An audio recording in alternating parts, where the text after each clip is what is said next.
ஒரு காலத்துல கல்யாண பொண்ணு கல்யாண மேடைக்கு வரும்போதோ இல்ல வீட்டுக்கு வரும்போதோ ஒரு பழைய பாடல் போடுவாங்க, மணமகளே மருமகளே வாவான்னு.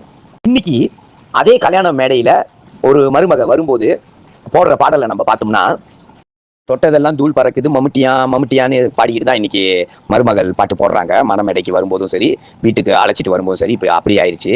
சரி, நம்ம அதை பத்தி பேசல, நம்ம அதை பத்தி பேசுவோங்க வரல.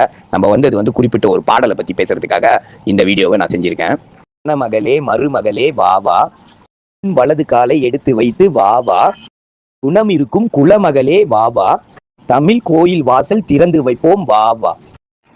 இந்த பாடல்ல ஒரு அருமையான வரிகள் இருக்கு. அதை குறிப்பிட்டு உங்ககிட்ட தெரிவிக்கணுன்றதுக்காக தான் இந்த வீடியோவை உங்ககிட்ட கொண்டு வரேன். பணம் இருக்கும் பலம் இருக்கும் உங்கள் வாசலில், அந்த பெண்கள் பாடுற பெண்கள் அந்த பாட்டுல வந்து அந்த மாப்பிள்ளைய பார்த்து சொல்ற அந்த வரி. அதுக்கப்புறம் அந்த பெண்கள் வந்து அந்த பொண்ணை பார்த்து ஒரு வரி சொல்றாங்க, நல்ல குணம் இருக்கும் குலம் இருக்கும் எங்கள் வாசலில். அது வந்து அந்த பெண்ணை பார்த்து அந்த பாடுற பெண்கள் சொல்றாங்க. அடுத்த வரியை பார்த்தோம்னா, பொன் மனமும் பொருள் மனமும் உங்கள் வாசலில், புது பூ மனமும் பா மனமும் எங்கள் வாசலில், செல்வ மகள் வாசமலர் வாழ வந்த வாசல், செல்வமுடன் புது மனமும் சேர வந்த வாசல்.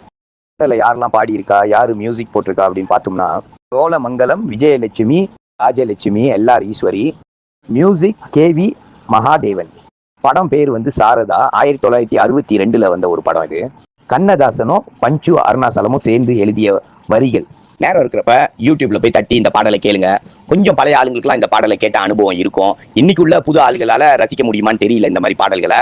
ஆனா தமிழ் படிக்க தெரிஞ்சவங்க, தமிழை புரிஞ்சுக்க கூடியவங்களால இந்த மாதிரியான பாடல்ல உள்ள வரிகளை கண்டிப்பா ரசிக்க முடியும். நீங்க ரசிப்பீங்கன்னு நம்புறேன். கண்டிப்பா நேரம் இருக்கும்போது இந்த பாடலை தட்டி கேளுங்க.